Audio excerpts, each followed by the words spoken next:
오늘 이 시간 주님을 보여주는 삶, 그런 사람 오늘 되길 원합니다. 자, 요한복음 14장, 15, 16, 17장은 아주 중요합니다. 왜냐하면 성령 하나님에 대한 말씀이기도 합니다. 성령 하나님이 우리에게 어떻게 역사하시는지에 대한 말씀이 아주 체계화된 말씀이죠.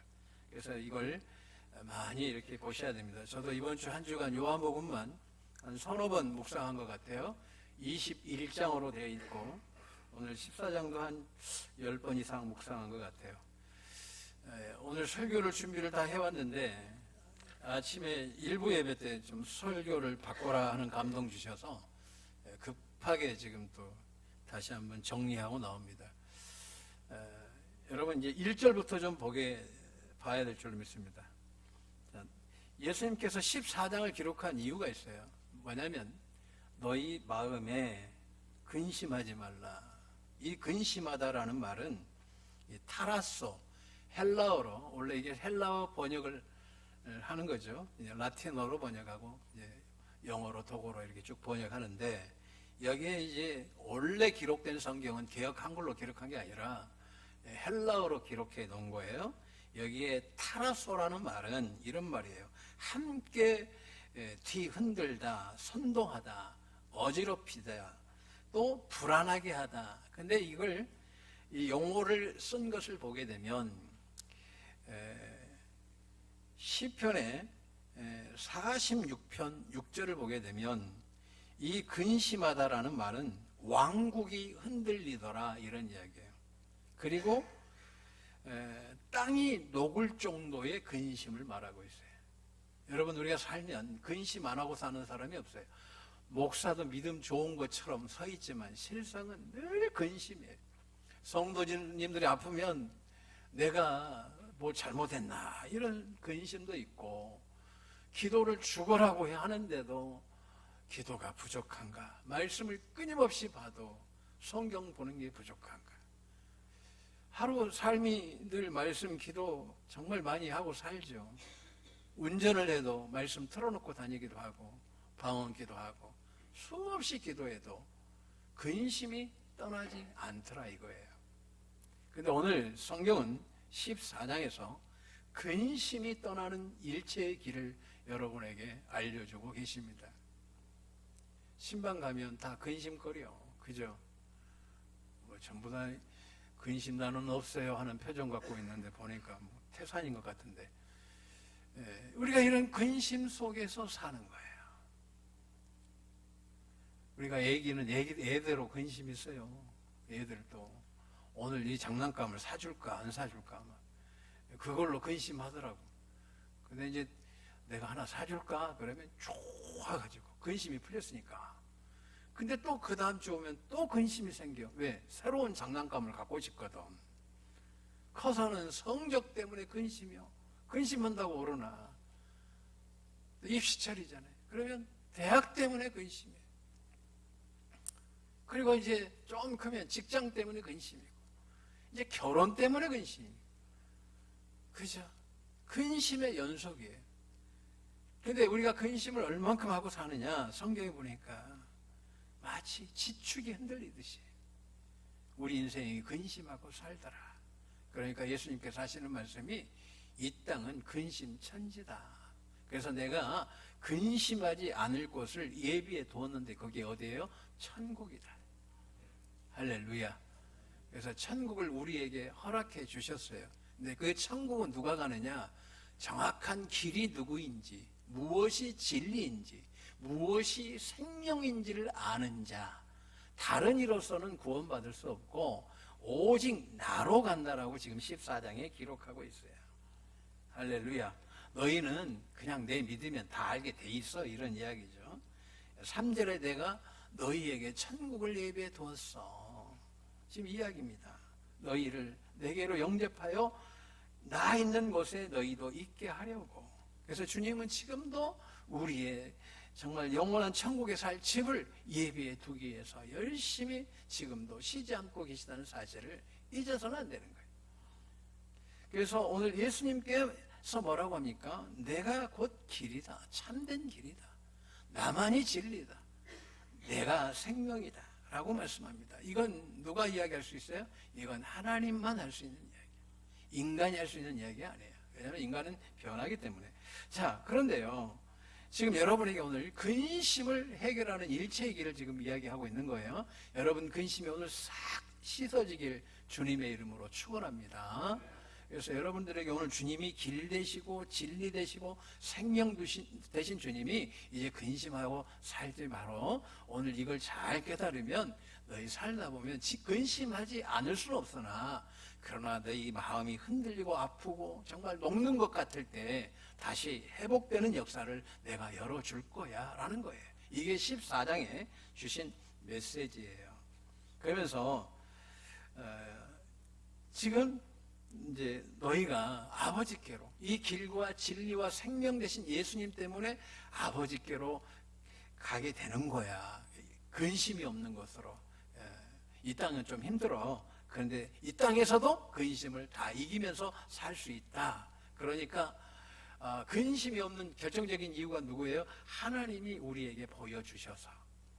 그러니까 빌립이 머리가 잘 돌아가잖아요. 셈이 빠른 사람이에요. 요한복음 6장에 가게 되면 오병이어의 기적을 일으키실 때 예수님께서 또 한 가지 이유가 있어요. 여러 가지 이유가 있지만 빌립을 시험코자. 그러니까 빌립은 항상 계산만 하는 거예요. 애야, 계산으로 되는 게 아니라 믿음으로 된단다. 할렐루야. 그런 거예요. 주님이 그걸 알려주시는 거예요. 그런데 이 빌립이 또 머리가 좋아요. 이공계 계열인 것 같아. 가지고 이 셈이 빨라가지고 그러면 아버지를 좀 보여주세요. 아버지 하나님을 우리에게 보여주세요. 그러니까 예수님께서 하나님 아버지를 보면 근심이 없다고 하니까 빌립이 그럼 저도 하나님 보여주세요. 이렇게 이야기하죠. 그러니까 예수님이 나를 보면 아버지 하나님 본 거야. 아멘. 우리가 이 성경이 요한복음 1장에 예수님이 뭐라고 말씀합니까? 예수님이 하나님이시고 말씀이신데 말씀이 육신이 되어 오셨어요. 그러니까 이것은 성육신하신 예수님이 우리에게 주신 말씀이고 이 말씀이 곧 하나님이시다는 거예요. 그러니까 이 말씀을 보면 우리는 예수님 본 거고 하나님을 본 거와 같다는 거예요. 여러분들이 오늘 말씀을 가까이 하시길 주님의 이름으로 축원합니다. 그러니까 예수님이 나 보면 하나님 본 거야. 오늘 우리에게는 한번 따라하겠습니다. 말씀 보면 예수님 본 거야. 아멘? 그 말씀이 그렇게 귀한 거예요. 그랬어요. 그랬더니 그래서 예수님이 나를 본 것. 그러니까 오늘날 우리가 성경을 볼 때 어떤 은혜를 주냐면 이게 이제 10절이에요. 내가 아버지 안에 있지. 그래서 이 수많은 병자들 다 고치는 거예요. 제가 우리 교회 신유 역사가 일어나잖아요. 분명히 이야기합니다. 제가 고치는 게 아니에요. 말씀이 고치는 거예요. 저는 믿고 선포할 뿐이에요.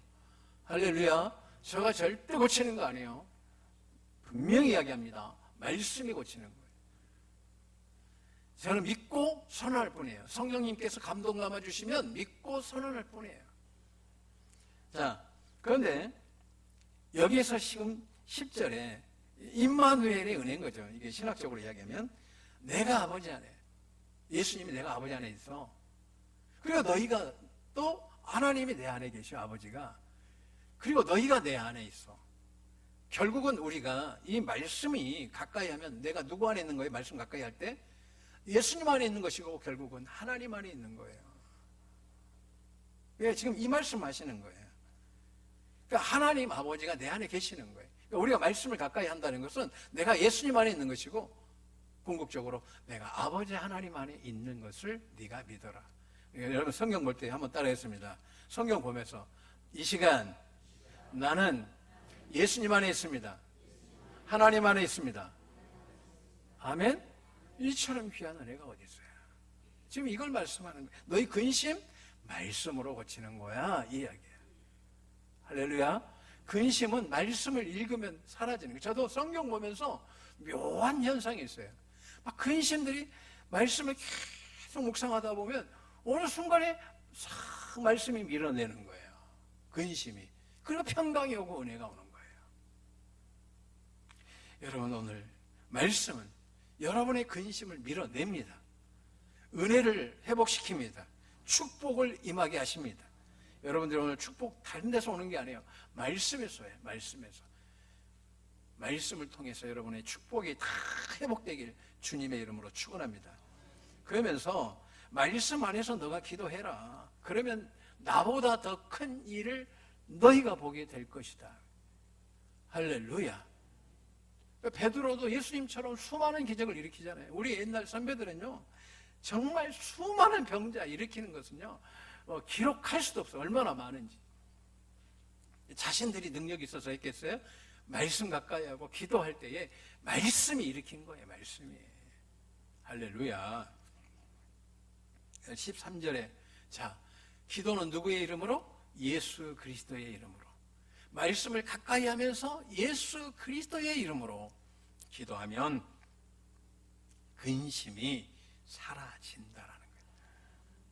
그러면서 오늘 지금 예수님께서 그렇게 말씀하시면서 여기에서 하나님이 나타내는 사람이 누구냐? 말씀 가까이 하면서 두 번째, 첫 번째는 말씀이 가까이 해야 하나님이 나의 근심이 말씀으로 밀어버려내는 거예요. 쉽게 이야기하면 여기 물이 있잖아요. 그러면 이제 여기 물 찼어.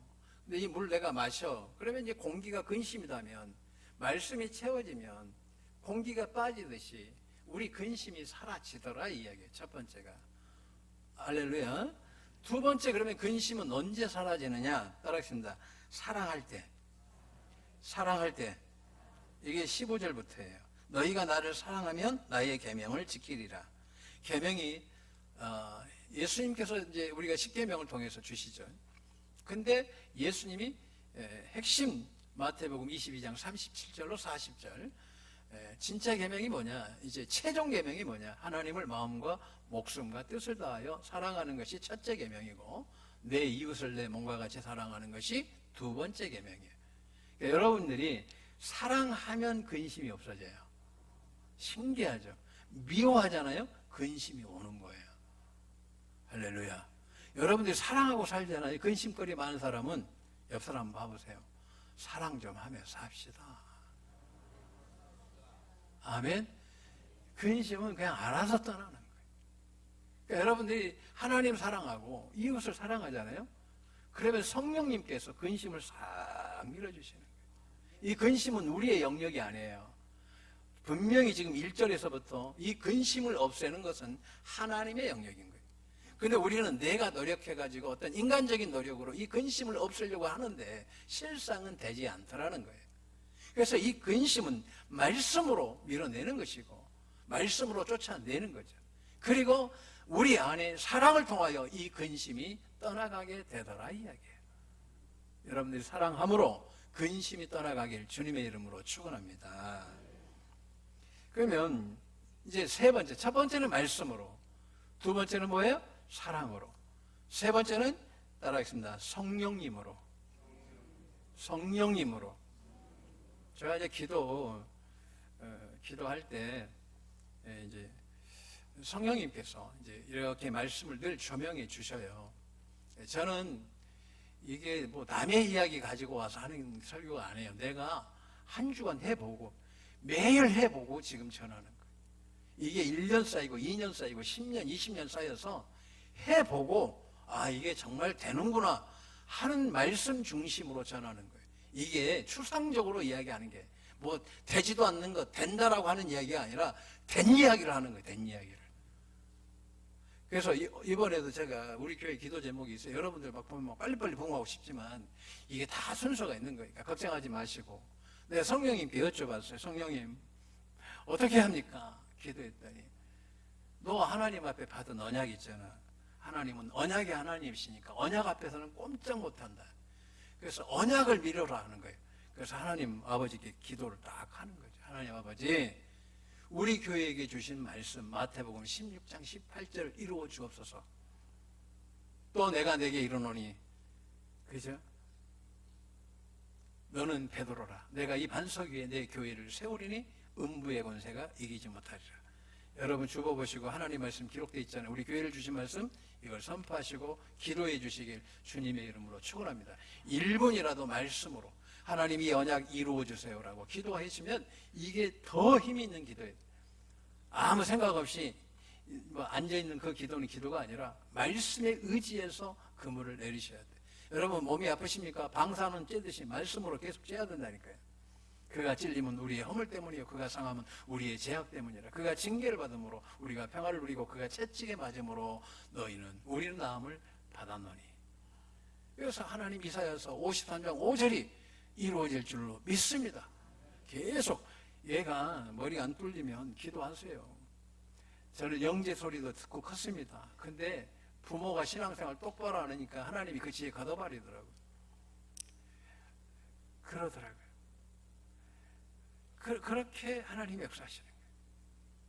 그래서 하나님이 다시 말씀 사모하니까 이게 회복이 되는 거예요. 이 아다마가 돌아가는 거예요. 아다마가 일본말로 머리거든요. 이 돌아가는 거예요. 말씀이 나를 돌리는 거예요. 여러분 성경으로 이거 기도하면 할렐루야 중2 때 애들 기도하면 우리 지명력 권사님 하신 말씀이 서울대도 가더라. 말씀을 계속 머리에다가 돌이냐 뚫어라 깨져버린다니까요. 생수가 터질 줄로 믿습니다. 말씀 가만히 있으면 안 돼. 계속 아침에 일어나면 선포하고 선언하면 아프십니까? 그 부위에 손잡고 계속 선언하는 거예요. 그러면 말씀이 빛이기 때문에 생명이기 때문에 치유해버리는 거예요. 한번 따라했습니다. 다 고쳤습니다. 왜냐하면 예수님이 값을 다 끝낸 거예요. 그런데 우리는 자꾸 기도하면서 끝냈나? 혹시 안 끝냈나? 말씀이 다 이루었는데 무슨 그렇게 기도해요. 그런 기도하지 말고 주셨으니 믿고 선언하면 믿음 없으면 믿음 달라고 구하면 주님이 믿음 주셔요. 저 자신만한 믿음도 이 산을 들어 저리로 옮기거든요. 자, 성령이 첫째 뭐예요? 말씀으로. 두 번째 사랑으로. 세 번째 성령님으로. 이 성령님에 대해서 오늘 26절부터 쭉 하고 있어요. 그러니까 계명을 지키면 내가 그에게 나타내리라. 21절 사랑 정리부터 명제부터 좀 정리하고 갑시다. 21절 같이 봅니다. 나의 계명을 지키는 자라야 나를 사랑하는 자니 나를 사랑하는 자는 내 아버지께 사랑을 받을 것이요 나도 그를 사랑하여 그에게 나를 나타내리라. 여기에서 이 나타내다라는 원어적인 좀 의미는 엠파니조라고 그래요. 헬라어로. 그러니까 제일 먼저 이 성경이 헬라어로 기록된 거예요. 신약이. 그래서 이 원어적인 의미를 우리가 잘 알아야죠. 이 문학적 이해를 해야 되는데 이 엠파네조는 알리다, 보이다, 계시하다. 하나님이 그때 여러분에게 답을 보여주신다 이 이야기예요. 여러분이 사랑하면 하나님이 답이 이거야 하고 알려주시는 거예요. 제가 성령님께 기도했더니 성령님 답을 알려주시는 거예요. 언약 붙들고 기도해라. 하나님 앞에 언약으로 밀고 나와라. 그런 감동 감화를 충만하게 주시는 거예요. 근데 기도하는데 그 은혜가 달라요. 깊이가 달라지는 거예요. 자, 세 번째, 첫째는 뭐라고 그랬어요? 말씀으로 근심이 떠나간다. 두 번째는 사랑으로 축복이 임할 줄로 믿습니다. 세 번째로는 성령님으로 되는 성령님이 도와주셔야 돼요. 이 성령님에 대해서 한번 보겠습니다. 26절 같이 한번 읽겠습니다. 자, 시작.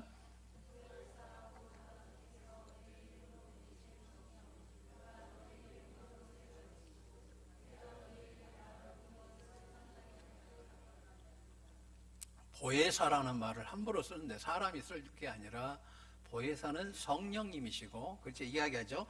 보혜사 곧 아버지께서 내 이름으로 보내실 성령 Holy Spirit 퓨뉴마. 그러니까 가끔 사람들이 보혜사가 되길 원하는데 이 보혜사가 되려면 하나님이시거든요. 그러니까 창세기 1장 2절에 이 보혜사 성령을 히브리어로는 이제 하나님의 영에 대해서 말씀하죠. 그러니까 하나님의 영이 수면 위에 운행하시더라 이거예요. 이 성령은 성경의 저자예요. 성경을 누가 기록해요? 사람을 쓰시는데 성령의 감동 감화로 이 성경이 기록된 거예요. 그러니까 보혜사가 된다는 말은 보혜사와 성령은 동의어예요. 지금 16장, 14장, 26절 다시 한번 보겠습니다. 보혜사 곧 아버지께서 내 이름으로 보내실 성령, 그가 너희에게 모든 것을 가르치고 내가 너희에게 말한 모든 것을 생각나게 하리라. 그래서 이 말씀을 가르쳐야 주는 거예요. 그래서 이 보혜사는 성령님이고 이분은 창조주 하나님이시고 이분이 아니고서는 예수를 주라고 시인할 자가 없어요. 그러니까 이분의 사역은 뭐냐면 예수님만이 주인이시다, 예수님만이 생명이시다, 예수님만이 진리시다, 예수님만이 길이시다라는 것을 우리에게 알려주시는 분이 성령님이시고 보혜사인 거예요. 할렐루야. 그래서 우리가 보혜사, 이것은 헬퍼, 영어로 말하면 도와주시는 페라클라토스라고 그랬어요. 옆에 계시는 분, 도와주시는 분, 우리를 계속해서 영으로 떠나지 않고, 예수님은 3차원적인 분이시죠. 육신을 입고 왔기 때문에. 이분은 영이신 거예요. 영이지만 우리가 빛도 영적인 거죠. 비물질이죠. 비물질적인 존재죠. 공기도 있고 물도 있잖아요. 그런데 어떻게 해요? 이 비물질이지만 인격을 가지신, 지성과 감정과 의지를 가지신 참 하나님이신 거예요. 그래서 보혜사라는 말은 누구를 말하는 거예요? 창조주 하나님이에요. 한번 따라서 창조주 하나님이시다. 아멘. 복음의 증거자이신 거예요. 오직 예수만 증거하시는 거예요. 다른 거 증거 안 해요. 거기에 사람이 구원자 자리에 끼어드는 거, 그런 거 성경에 제가 계시록도 수백 독 봤지만 없어요. 그런 구절이. 할렐루야. 오직 예수님만이 길이요 진리요 생명이에요. 그러니까 성령으로, 그러니까 성령님은 영으로 오신, 한번 따라해서 내 안에 계신 하나님이시다. 왜냐하면 여러분이 성전이기 때문에 그래. 자, 고린도전서 한번 3장을 좀 보겠습니다. 고린도전서 3장 보게 되면, 자, 16절 한번 보겠습니다. 신약성경 266페이지예요. 같이 보겠습니다. 너희는 너희가 하나님의 성전인 것과 하나님의 성령이 너희 안에 계시는 것을 알지 못하느냐 그랬어요. 그러니까 성령님이 우리 안에 오셔서 예수님을 믿게 해주셔서, 할렐루야, 보혜사는 영인 거예요. 영, 성령, 홀리 스피릿, 거룩한 영. 그래서 거룩한 영이 너희 안에 계심으로 네가 성전인 것, 예수님이 내 안에 계신 것 내가 알지 못하느냐 이야기. 우리 안에 계시니까 우리 어떻게 해야 돼요? 한번 따라해보겠습니다. 성령님께 여쭤본다. 그러면 근심을 해결할 답안을 주시는 거예요. 그래서 저는 기도를 이제 옛날에는 의미 없이 기도할 때가 있죠. 13시간씩 기도할 때 정말 기도할 게 없거든요. 한번 해보세요. 할 말도 하고 한 말도 하고, 중언부정도 하지 말라고 그랬는데 계속 하고 있더라고요. 그게 내 모습이더라고요. 그런데 성령님께 기도하면 그냥 그렇게 기도 안 해도 하나님이 뜻하신 바대로 나를 이끌어 가시는 거예요. 그럴 때 여러분의 근심이, 지금 마음이 땅이 흔들리는 것 같고 죽을 것 같고, 이 용법이 이제 신약에 와서 보니까 공간복음에 예수님께서 이 고물에서, 이제 배 앞이 선미잖아요. 뒷부분을 고물이라고 하는데 거기서 피곤해서 주무셨나 봐. 근데 갑자기 갈릴리, 이제 저도 가봤지만 이스라엘 가보니까 막 파도 치더라고. 근데 간 날도. 그런데 막 이 어마어마 큰 풍랑이 만난 거죠. 그때 제자들이 주님 죽게 생겼습니다. 살려주세요. 주님이 믿음 없다고 뭐라고 하시잖아요. 언제까지 그렇게 믿음이 없을래? 좀 제발 믿음 좀 가지고 살아라. 할렐루야. 이런 저도 믿음이 흔들릴 때가 있어요. 뭐 나라고 뭐 사람인데 예수님 아닌 이상. 근데 오늘 이것처럼 말씀으로 계명을 지킴으로 성령의 도우심을 받아 근심이 떠나가야 될 줄로 믿습니다. 그때 예수님이 나타내셔요. 자기를 딱 보이신 거예요. 어디 앞에? 파도 앞에. 그러니까 파도가 잠잠해지는 거예요. 할렐루야. 근심이 사라지더라 이야기. 주님은 여러분 사랑하십니다. 오늘 성령님께 여쭤보면 근심이 살아갈 수 있는, 사라지는 길을 열어주시는 거예요. 주님은 여러분 사랑하십니다. 여러분의 근심을 알고 계십니다. 말씀 보면서 밀어내시고, 사랑하면서 밀어내시고, 성령님의 도우심을 받아서 정말 하늘의 근심이 떠나가는, 내 심령이 지금 죽을 것 같은 근심이 떠나가는, 그리고 회복이 되고 축복이 되고 응답이 되고 정말 번성하는 그 은혜가 넘치길 주님의 이름으로 축원합니다. 기도드립니다.